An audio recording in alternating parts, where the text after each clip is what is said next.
سلام، وقت شما بخیر. به مجموعه خبری امروز از اداره تحقیقاتی و نشراتی روج خوش آمدید. در آغاز سرخط خبرها: محکومیت حملات اخیر پاکستان بر خاک افغانستان توسط معاونیت سازمان ملل، انتقال بیش از 41,000 مسافر در ماه دلو سال روان خورشیدی توسط شرکت آریانا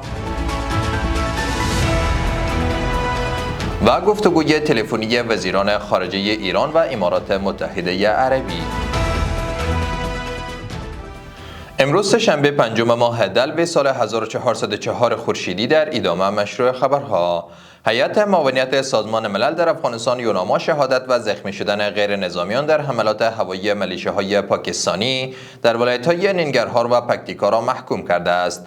یوناما گفته که در حملات هوایی اخیر پاکستان بر افغانستان غیر نظامیان به شمول زنان و کودکان در ولسوالی‌های بهسود و خوگیانی ننگرهار و ولسوالی برمن و آرگون پکتیکا شهید و زخمی شدند. این در حالی است که شمار قربانیان این حملات به 17 شهید و 5 زخمی رسیده است. شرکت هوایی آریانا افغان اعلام کرده که در ماه دلو سال روان خورشیدی به شماری سکتورهای بین‌المللی و داخلی 41,888 مسافر و 370 تن کالای تجاری را انتقال داده است.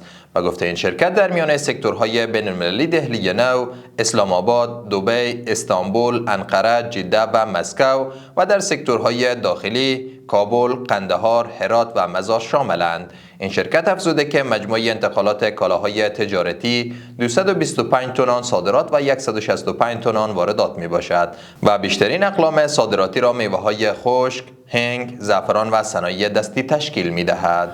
وزارت امر بالمعروف نهی عن المنکر و سماع شکایات میگوید که دشمنی 11 ساله میان دو خانواده در ولسوالی چپرهار ولایت ننگرهار با میانجیگری محتسبین، علمای دین و بزرگان قومی پایان یافته است. این وزارت افزوده که دشمنی میان خانواده‌های مذکور بر سر محرومیت از حقوق قانونی یک زن به میان آمده بود.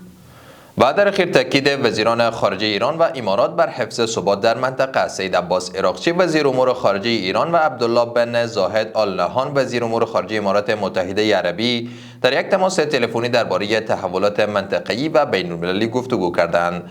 وزارت امور خارجه ایران میگوید که در این تماس دو طرف بر اهمیت تداوم رایزنی‌ها برای حفظ ثبات و امنیت در منطقه تاکید کردند. جهان سپاس از توجه و همراهیتان. برای تازه‌ترین های افغانستان، منطقه و جهان سری بزنید به صفحات اجتماعی ما در تلگرام، واتساپ و اکس.